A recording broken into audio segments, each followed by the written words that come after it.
আসসালামু আলাইকুম dear students, welcome to science পাঠশালা। আশা করি সবাই আল্লাহর রহমতে সুস্থ এবং স্বাভাবিক আছেন। আজকের ভিডিওতে আমরা ইনশাআল্লাহ চতুর্ভুজ নিয়ে কথা বলবো। চতুর্ভুজের ভিতরে ঢুকবো আমরা একটু, তাহলে চতুর্ভুজ নিয়ে যাবতীয় কনফিউশনগুলো আমাদের দূর হবে এবং এর যে মূল কনসেপ্টটা আমরা ক্লিয়ার হতে পারবো। তো প্রিয় শিক্ষার্থীবৃন্দ, চলুন চতুর্ভুজ নিয়ে কথা বলা যাক। চতুর্ভুজ কথাটা যদি ভাঙা হয় তাহলে দুইটা শব্দ পাওয়া যায়, একটা হলো চার এবং আরেকটা হলো ভুজ। চার কথাটার অর্থ তো চার এবং ভুজ কথাটার অর্থ হলো বাহু, অর্থাৎ যার চারটি বাহু থাকবে সেটা একটা চতুর্ভুজ। দেখুন এখানে চারটি বাহু আছে, সুতরাং এটা একটা চতুর্ভুজ। এখানে চারটি বাহু আছে, এখানে আছে, এখানে আছে, এখানে আছে এবং এখানেও আছে চারটি বাহু, সুতরাং এখানে যতগুলো চিত্র আঁকানো হয়েছে সবগুলোই কিন্তু চতুর্ভুজ। তো চতুর্ভুজকে আমি মেইন দুইটা পার্টে ভাগ করছি। দেখুন, একটা হলো সামান্তরিক এবং দ্বিতীয়টা হলো ট্রাপিজিয়াম। তো সামান্তরিক এবং ট্রাপিজিয়াম আমরা জানবো। তারপরে দেখি সামান্তরিক এবার দুইটা পার্টে ভাগ করা হয়েছে। দেখুন, একটা হলো আয়ত আর একটা হলো রম্বস। আচ্ছা, আবার আয়তকে একটা পার্টে ভাগ করা হয়েছে, যেটা হলো বর্গ, অর্থাৎ বর্গ একই সাথে একটা আয়ত, বর্গ একই সাথে একটা সামান্তরিক, কারণ বর্গ কিন্তু সামান্তরিক থেকে আসছে। আচ্ছা, এরপরে আসছে রম্বস। রম্বস দেখুন সামান্তরিক থেকে আসছে, অর্থাৎ রম্বস কিন্তু আবার একটির সাথে একটা সামান্তরিক। রম্বস কিন্তু আয়ত না, রম্বস আসছে সরাসরি সামান্তরিক থেকে, সুতরাং রম্বস জাস্ট সামান্তরিক। কিন্তু বর্গ হলো আবার আয়ত, আবার বর্গ হলো সামান্তরিকও, আর আয়ত হলো একটা সামান্তরিক। কেন? এটা একটু চিত্র দেখলে আমরা বুঝতে পারবো এবং বৈশিষ্ট্যটা জানলে। তো সবার প্রথমে আমি এখানে যে চিত্রটা আঁকছি এটা হলো জাস্ট বোঝানোর জন্য, যেটা একটা চতুর্ভুজ। চারটি বাহু থাকলে সেটা চতুর্ভুজ, সেটা বাহু চারটা যেমন খুশি তেমন থাকতে পারে। আচ্ছা, এরপরে সামান্তরিকটা একটু দেখে নেওয়া যাক। দেখুন আমি এখানে দুইটা চিহ্ন দিয়ে বুঝাই দিয়েছি যে এই বাহুটা এবং এই বাহুটা সমান, ঠিক একই সাথে এই বাহুটার সাথে এই বাহুটা সমান। আরেকটা কি, এই বাহুটা এবং এই বাহুটা অর্থাৎ বিপরীত বাহু দুইটা সমান্তরাল, এখানেও ঠিক তাই, এই বাহুটার সাথে এই বাহুটা সমান্তরাল। তাহলে সামান্তরিকের বৈশিষ্ট্য পাইলাম আমরা দুইটা, একটা হলো বিপরীত বাহুগুলো সমান্তরাল হবে এবং সমান হবে। আচ্ছা, এবার আয়তের দিকে একটু লক্ষ্য রাখা যাক।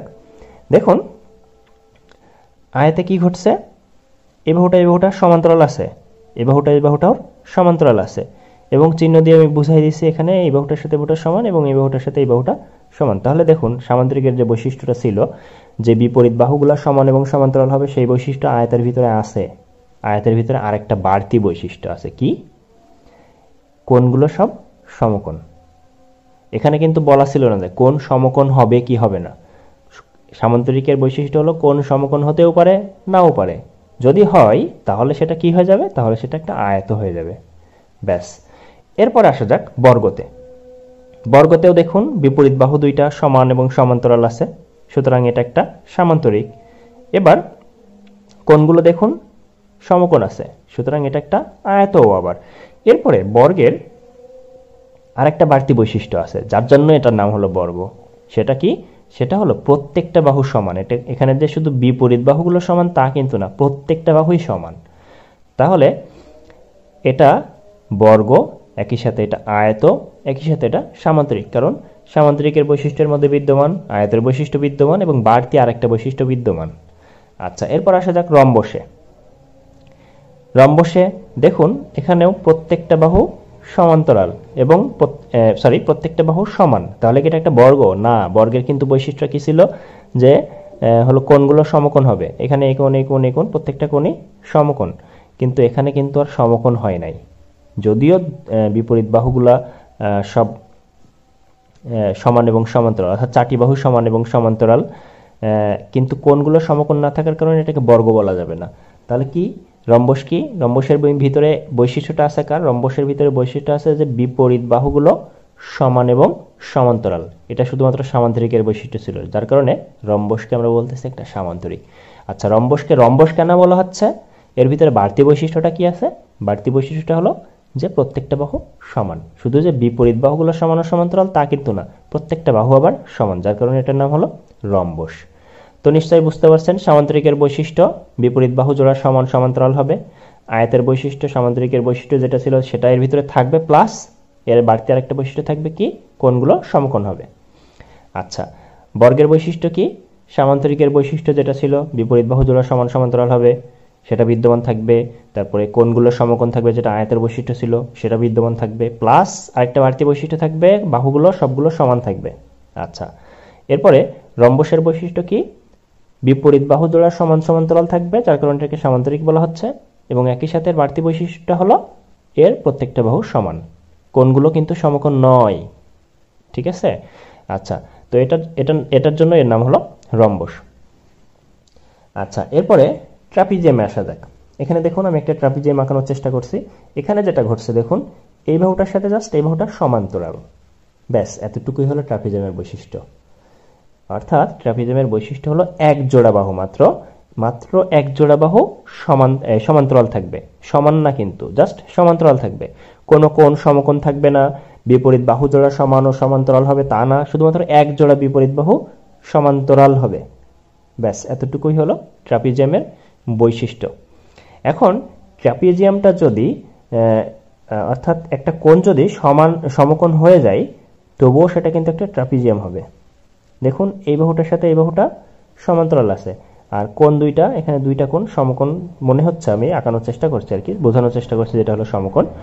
তো কোণগুলা দুইটা কোণ সমকোণ পাইছি এবং একজোড়া বিপরীত বাহু সমান্তরাল পাইছি, তবু এটা ট্রাপিজিয়াম। যদিও এখানে একটা বাড়তি বৈশিষ্ট্য কি আছে, যে কোণ দুইটা সমকোণ। তো বাড়তি বৈশিষ্ট্য আমাদের দেখার দরকার নাই, জাস্ট বিপরীত এক জোড়া বাহু সমান্তরাল আছে, এটা একটা ট্রাপিজিয়াম। তো নিশ্চয়ই বুঝতে পারছেন যে হলো এগুলোর বৈশিষ্ট্য কি। আচ্ছা, এখন আমরা আসবো ক্ষেত্রফলে। আমরা ছোট্টবেলা থেকে একটা সূত্র জানি ক্ষেত্রফলের, যে দৈর্ঘ্য গুণ প্রস্থ। আমরা জাস্ট এই একটা সূত্র দিয়ে প্রত্যেকটার ক্ষেত্রফলের সূত্র নির্ণয় করব। দেখুন এই হলো আয়ত, আমরা জাস্ট আয়তের সূত্রটা মনে রাখবো। এই আয়তের এই বাহুটাকে বলা হচ্ছে প্রস্থ এবং এই বাহুটাকে বলা হচ্ছে দৈর্ঘ্য। অর্থাৎ বড় বাহু যেটা সেটাকে দৈর্ঘ্য বলা হচ্ছে এবং ছোট বাহু যেটা সেটাকে প্রস্থ বলা হচ্ছে। আরেকভাবে বলতে গেলে যেটা ভূমি সেটাকে দৈর্ঘ্য বলছি এবং যেটা উচ্চতা সেটাকে প্রস্থ বলছি। অর্থাৎ এটাকে সাথে ভূমি, এটাকে উচ্চতা বলা যায়। তাহলে এটা যদি আয়তের ক্ষেত্রফলের সূত্র হয় যে দৈর্ঘ্য গুণ প্রস্থ, তাহলে বর্গের সূত্রটা কি হবে ক্ষেত্রফলের? দৈর্ঘ্য গুণ প্রস্থ, এই বাহু গুণ এই বাহু।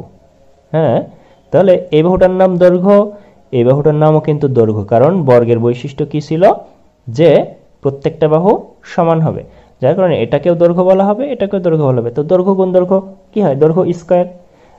তো যার কারণে বর্গের সূত্র হলো দৈর্ঘ্য স্কয়ার। তাহলে আয়তের সূত্র পারলাম ক্ষেত্রফলের, যে দৈর্ঘ্য গুণ প্রস্থ, বর্গের সূত্রটা পারলাম দৈর্ঘ্য গুণ সেই প্রস্থ, যার থেকে পারলাম আবার দৈর্ঘ্য গুণ দৈর্ঘ্য, যার থেকে পারলাম দৈর্ঘ্য স্কয়ার। আচ্ছা, এরপরে আসা যাক রম্বসের ক্ষেত্রফলের সূত্রে।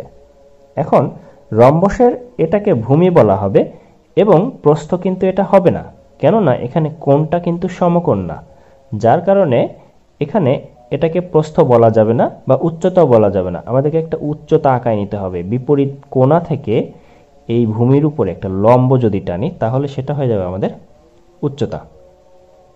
অর্থাৎ রম্বসের সূত্র হলো যে ভূমি গুণ উচ্চতা, এটা হলো রম্বসের ক্ষেত্রফলের সূত্র।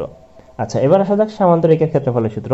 তো সামান্তরিকের এটা যদি দৈর্ঘ্য ধরি, এটা কি প্রস্থ ধরবো? না, এটা প্রস্থ ধরা যাবে না, কেননা এখানে কোণটা সমকোণ না, এই কোণটা বা এই কোণটা কোনো কোণই সমকোণ না, যার কারণে এটাকে প্রস্থ ধরা যাবে না বা দৈর্ঘ্য গুণ প্রস্থ লেখা যাবে না। তাহলে এটারও ঠিক একইভাবে রম্বসের মতোই লিখতে হবে, যে এটা হলো ভূমি এবং এটা হলো উচ্চতা, এ হলো সামান্তরিকের ক্ষেত্রফল। তো একই সাথে আমাদের এটা কিন্তু প্রস্থ হয়ে যায়।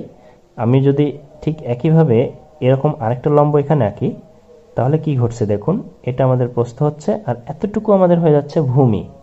আচ্ছা, এই অংশটা যদি আমরা কেটে এই পাশে উল্টো করে লাগাই, তখন আমরা কিন্তু পাবো এরকম একটা আয়ত। দেখুন এরকম একটা আয়ত পেয়ে যাব। তাহলে এতটুকুর ক্ষেত্রফল আমরা পাচ্ছি এই ভূমি গুণ এই উচ্চতা বা দৈর্ঘ্য গুণ প্রস্থ। তাহলে এতটুকুর ক্ষেত্রফল আমরা পাচ্ছি এই প্রস্থ গুণ এতটুকু, তার মানে কি এতটুকু প্লাস এতটুকু গুণ এতটুকু, ব্যাস। তার মানে কি টোটাল ভূমিটা গুণ প্রস্থ, অর্থাৎ ভূমি গুণ উচ্চতা। আচ্ছা, এবার আসা যাক ট্রাপিজিয়ামের ক্ষেত্রফলের সূত্রে। ট্রাপিজিয়ামের ক্ষেত্রফলের সূত্রটাও ঠিক সেম। যেহেতু ট্রাপিজিয়ামের এখানে এই বাহুটা ভূমি ধরা যায় না, কেননা আমাদের এখানে বিপরীত বাহুটা সমান না এর, তো আমরা যেটা করি, এই বাহুটার সাথে এই বাহুটা যোগ করে 2 দিয়ে ভাগ করে গড় করে নিই। আসলে এটার সাথে এটা যোগ করে যদি 2 দিয়ে ভাগ করি, তাহলে এই দুইটার গড় পাওয়া যায়। গড় মনে করুন এই দুইটা, এটা ছোট আছে এবং এটা বড় আছে, আনুমানিক মনে করেন এতটুকু। তাহলে আমাদের এই ট্রাপিজয়মের ক্ষেত্রফল হবে এতটুকু গুণ উচ্চতা, যেহেতু এখানেও কোণটা সমকোণ ছিল না, এতটুকু গুণ উচ্চতা। এটা হলো আমাদের ট্রাপিজয়মের ক্ষেত্রফলের সূত্র। তো এতটুকু আমরা নির্ণয় করব কিভাবে? এটা যদি a হয় এবং এটা যদি b হয় এবং উচ্চতাটা যদি h হয়, তাহলে সূত্রটা হবে এমন যে a + b / 2 * h, অর্থাৎ সমান্তরাল বাহু দুইটার গড়, যেটাকে আমরা দৈর্ঘ্য বলি, এবং উচ্চতাটা, যেটাকে আমরা প্রস্থ বলি। তো এখানেও কিন্তু ঠিক একই সূত্র চলে আসছে, দৈর্ঘ্য গুণ প্রস্থ। তো নিশ্চয়ই বুঝতে পারছেন যে প্রত্যেকটা চতুর্ভুজের ক্ষেত্রফল নির্ণয়ের সূত্রটা আমরা জাস্ট একটা সূত্র থেকে পেতে পারি, যে দৈর্ঘ্য গুণ প্রস্থ। ঠিক এখানেও দৈর্ঘ্য গুণ দৈর্ঘ্য বা দৈর্ঘ্য স্কয়ার, এখানে দৈর্ঘ্য গুণ প্রস্থ, যেটা সেটাকে উচ্চতা আমরা বলি। এখানেও ঠিক তাই, দৈর্ঘ্য গুণ প্রস্থ সেটাকে আমরা উচ্চতা বলি এবং দৈর্ঘ্যটাকে ভূমি বলি। আর ট্রাপিজয়মের ক্ষেত্রে সমান্তরাল বাহু দুইটার গড় নির্ণয় করে আমরা দৈর্ঘ্য নির্ণয় করি এবং প্রস্থটা h দিয়ে প্রকাশ করি বা উচ্চতা দিয়ে প্রকাশ করি। তো ডিয়ার স্টুডেন্টস, আজকে চতুর্ভুজ নিয়ে আলোচনা এ পর্যন্ত থাকুক। ইনশাআল্লাহ এর পরবর্তীতে আরো গভীর আলোচনা হবে চতুর্ভুজের প্রত্যেকটা কর্ণ নির্ণয়ের সূত্র। এখানে যেমন বর্গের কর্ণ, আয়তের কর্ণ এবং সামান্তরিকের কর্ণ, রম্বসের কর্ণ। এখানে যে রম্বসের কর্ণটা, এটা নির্ণয়ের অসাধারণ একটা সূত্র আছে, যেটা আপনাদেরকে আমি শেখাবো খুব শীঘ্রই। তো আজকে এ পর্যন্ত থাকুক, সবাই ভালো থাকবেন, আল্লাহ হাফেজ।